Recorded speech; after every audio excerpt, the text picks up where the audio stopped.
నిరుద్యోగ యువతకు ఉపాధి కల్పించే ఉద్దేశంతో రాష్ట్ర ప్రభుత్వం వివిధ రకాల పారామెడికల్ కోర్సులు ప్రవేశపెట్టిందని జిల్లా వైద్య ఆరోగ్య శాఖ అధికారి డాక్టర్ కె అనిత చెప్పారు.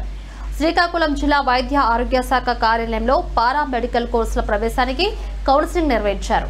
డైరెక్టరేట్ మెడికల్ ఎడ్యుకేషన్ వారి సూచన మేరకు 11 రకాల పారామెడికల్ కోర్సుల ప్రవేశాలకు గత 2 రోజుల నుండి కౌన్సిలింగ్ నిర్వహిస్తున్నామని చెప్పారు. కన్వీనర్ కోటా సీట్లకు సంబంధించి ఈ కౌన్సిలింగ్ నిర్వహిస్తున్నామని అన్నారు.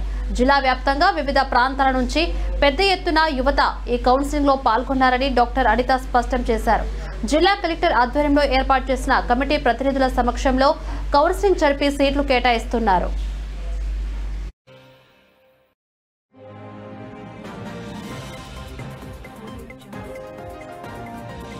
నమస్తే అండి, నేను డిఎంఎడ్హెచ్ఓ శ్రీకాకుళం మాట్లాడుతున్నాను. మనకి నిన్న ఈరోజు పారామెడికల్ కోర్సెస్ కన్వీనర్ కోటాలో సీట్ల కొరకు కౌన్సిలింగ్ డిఎంఎడ్హెచ్ఓ ఆఫీస్ నందు జరుగుతుంది. ఈ కోర్సెస్కి సంబంధించి already director of medical education నుండి నోటిఫికేషన్ ఇవ్వడం జరిగింది.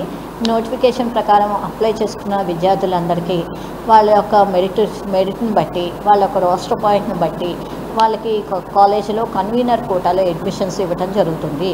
దీంట్లో మరి కాలేజ్ యొక్క కరస్పాండెంట్ మరియు జీజీఎస్ సూపరింటెండెంట్ వారు మరియు డిగ్రీ సోషల్ వెల్ఫేర్ వారు మరియు డిఎంఎడ్హెచ్ఓ వారి బోర్డు మెంబర్లుగా కౌన్సిలింగ్ కండక్ట్ చేసి వారందరికీ కన్వీనర్ కోటాలో సీట్లు ఇవ్వడం జరుగుతుంది. నిన్నటిన నా డిఎంఎల్టీ కోర్సులకు కౌన్సిలింగ్ జరిగింది. విద్యార్థులందరికీ కూడా మనము సీట్లు ఇవ్వడం జరిగింది. సుమారు 230 మంది అటెండ్ అయ్యారు.